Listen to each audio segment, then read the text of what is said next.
Salut à tous, c'est Eurozone. Aujourd'hui, vidéo sur comment bien configurer CSGO pour avoir un maximum de FPS et un jeu stable. Avant de commencer, je vous rappelle que je suis en live les lundis, mercredis et vendredis de 21h à 1h. Et tout ça, ça se passe dans la description avec le lien. Allez, c'est parti. Ok, donc pour commencer, on va venir sur son bureau, clic droit, panneau de configuration Nvidia. Ça s'affiche, on va aller directement dans régler les paramètres d'image avec aperçu, au cas où vous voyez pas. Ici, alors, si c'est déjà sur performance, c'est bon. Sinon, il va falloir utiliser mes préférences pour améliorer. Et en général, il est sur qualité. Vous glissez sur performance. Faites appliquer. Voilà, tranquille. Après, on passe dans gérer les paramètres 3D. Dans gérer les paramètres 3D, on va venir chercher filtrage de texture, qualité. On va sélectionner performance. Ensuite, mode de faible latence activé. Et pour terminer, ici, processeur graphique du rendu OpenGL. Vous allez sélectionner votre carte graphique. Normalement, il n'y a rien de sélectionné et on met ça. Voilà. Bon, moi, c'est déjà fait, donc j'ai pas besoin. Mais normalement, il faut appliquer. Après, on va filer dans configuration surround et physics. Pareil, dans le processeur, on va choisir sa carte graphique. À moins que votre carte graphique vienne d'un autre monde, prenez processeur, mais sinon, il faut sélectionner sa carte graphique. Voilà, pour ça, c'est bon. Ensuite, on va passer dans les réglages simples pour éviter tout ce qui est bug et tout. Ou aussi profiter du fait que votre écran, si c'est un 240 Hz, de bien le mettre en 240 Hz. Donc on vient vérifier quel écran on joue. Moi je joue surtout avec mon BenQ Zowie. Je viens 240 Hz. Voilà, c'est sélectionné de base, il y a moins que 644, mais vous prenez 240 évidemment si vous avez un 240, sinon ça servait à rien de l'acheter les potes. Faites attention à bien ici être sur PC et sélectionner celle-là, parce que si vous êtes tout en haut, j'avais le problème au début, vous avez Ultra HD, tout ça, si vous prenez ici, il n'y a pas au-dessus de 120 Hz. Voilà, donc faites bien attention. Venez ici, après vous prenez la résolution que vous voulez. Et là, on sélectionne 240, on applique, oui, nickel. Ensuite, on va sur régler la taille position. On va vérifier que effectuer la mise à l'échelle sur processeur graphique. Et là, on vérifie toujours que ce soit 240. Normalement, si on l'a mis dans l'autre dossier, il n'y a pas besoin de changer. Et on peut passer à la suite. Juste un petit truc. Par exemple, là, je sais qu'on me dit aussi que mon jeu est souvent orange. C'est que quand je lance CSGO, l'éclat numérique, je le balance à 80%. Je sais pas si vous voyez déjà, mais mon écran a complètement changé de couleur. Donc je mets à 40% quand je joue pas, et sinon quand je lance le jeu, je le mets à 80%. Et ça va me permettre de voir derrière les molos, les coins sombres, tout ça, sans utiliser les paramètres Nvidia, sans utiliser GeForce Experience, parce qu'il y a trop de fois où ça bug. Voilà. Appliquer, yes. Let's go. On passe à la suite. Ok, pour la suite, on reste sur notre bureau. On va venir taper souris au cas où vous ayez jamais fait ça. Option supplémentaire. On ramène là. Option du pointeur et vérifiez bien que améliorer la précision du pointeur est enlevée. Sinon c'est l'accélération de la souris. Ça veut dire que plus votre mouvement va être rapide, plus votre viseur va bouger. C'est pas ce qu'on veut. Voilà, donc vérifiez bien que ça soit pas sélectionné. Appliquer. Ça prend un peu de temps. Ok, on est bon. On ferme ça. Maintenant, on va dans jeu. Raccourci de la barre de jeu. Ok. Moi, c'est déjà désactivé, pareil, mais vérifiez bien que ça se soit désactivé. Ça vous prendre la ressource pour rien sur votre jeu. Moi, je sais que j'avais des petits problèmes, et à partir du moment où j'ai désactivé ça, ça allait beaucoup mieux. Voilà. Là, on va enfin parler CSGO. Donc, je sélectionne librairie. Je prends mon jeu, propriété. Et là, j'ai les options de lancement. Vous pouvez voir que j'en ai quelques-unes.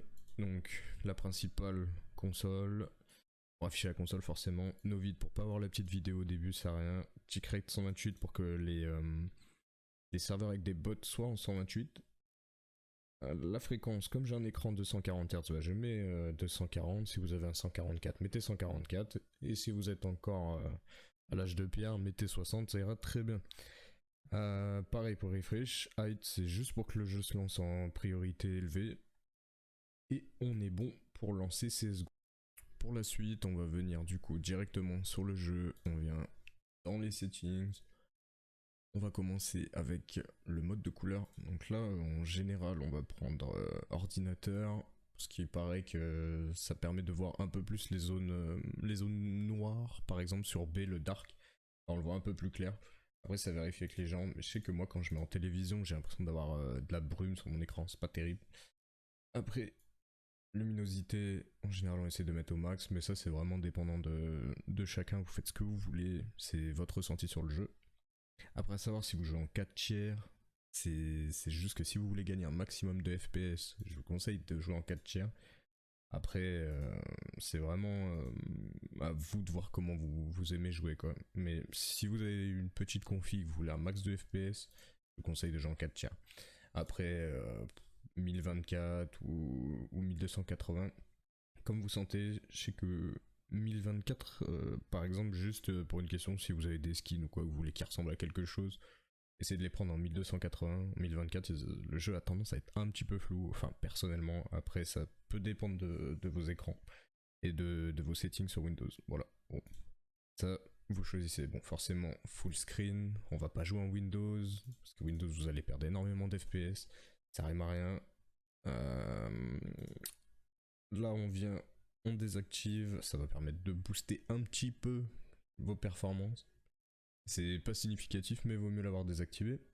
Là, on va venir sur la qualité des ombres. Donc là, en very low, ça veut dire que par exemple, s'il y a un mec derrière un mur, bah, vous n'allez pas forcément le voir. Pour prendre l'exemple de la GA, si, sur D2 bien sûr, vous allez voir son ombre avant qu'il arrive. Donc je vous conseille de mettre au moins en médium. Après, vous pouvez mettre en élevé, il n'y a pas de souci. Mais déjà en moyen, on voit très bien les ombres, pas de souci avec ça. Modèle de texture, on met en low, on s'en fout que les mecs ils soient beaux ou quoi, le seul but c'est de les voir. Là forcément, bah, comme son nom l'indique, ça va juste pour augmenter les textures, les voir mieux, tout ça, on s'en fout quoi. Qu'une caisse, elle ait des petits détails, un cadenas dessus tout beau, on en a rien à foutre, donc on désactive. Là, pareil, on va désactiver, ça nous sert pas à grand chose. Surtout que si vous avez des petites configs, il est vraiment recommandé de l'enlever. Shader, pareil, c'est sur un point compétitif, surtout que c'est mieux qu'il soit au niveau low si vous voulez garder vos FPS. Parce qu'a priori, chez certaines personnes, en élevé ou même en moyen, on a des chutes des FPS. Boost Player Contrast, là on va l'activer. Ça va nous permettre de mieux voir le personnage, mais pas en plus de détails, c'est vraiment juste mieux le voir, quoi. Il pourrait être flouté ou quelque chose comme ça, donc on le met, pardon. Activer le multicore ND, je pense que maintenant on a tous des multicores, il n'y a pas besoin de chercher 10 ans là. On active et puis on passe à la suite. L'anti-aliasing, alors là ça va juste vous permettre de rendre le jeu plus beau. Si, je sais pas, vous avez un skin de ouf, vous avez une bonne config, vous voulez voir vos skins bien, vous pouvez l'activer comme c'est recommandé ou en 4. Je sais qu'il y a même des pros qui jouent comme ça, je présume qu'ils veulent voir leur joli skin. Mais en vrai on s'en bat les reins. Voilà. Donc là, l'anti-aliasing. Il faut le désactiver parce qu'a priori ça pourrait créer de l'input lag. Et l'input lag, bah c'est pas terrible les gars. Voilà, texture c'est pareil là, mais ça change pas grand chose, mais on va chercher le plus bas. Si vous pouvez jouer en trip, jouez en trip, mais là on est dans recherche de perf, donc on met en bilinéaire. Synchro vertical maintenant, la synchro verticale on désactive parce que sinon en fait ça va bloquer les rates de rafraîchissement de votre écran et c'est pas ce qu'on veut. Si on veut les bloquer, on met FPS max, terminé. Voilà. Motion blur, on désactive. Rime à rien, c'est par rapport au mouvement du crosshair. Par exemple, quand vous mettez un gros coup de souris à droite ou un gros coup de souris à gauche, arrive souvent que, enfin, avec cette option, que votre jeu soit flou. Et savez que s'il y a un mec, bah vous n'avez pas l'info qu'il y a un mec. Donc on désactive.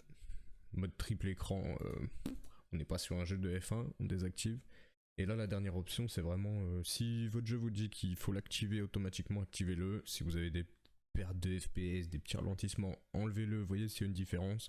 Moi, perso, j'ai aucune différence avec ce mode-là.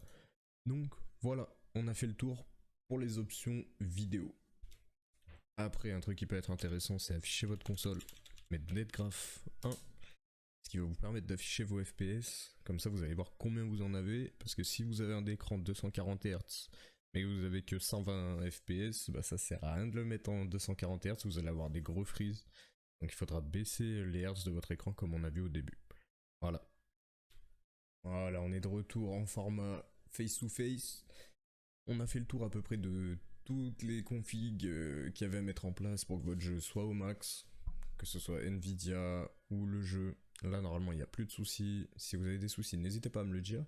Mais j'ai fait le tour de tout ce que j'ai pu trouver sur internet et aussi des configs de pro. Et en général, c'est ça qui ressort. Et moi, j'ai vu la différence. Je gagne à peu près 50 à 100 FPS par map avec, toutes ces configurations-là. Voilà.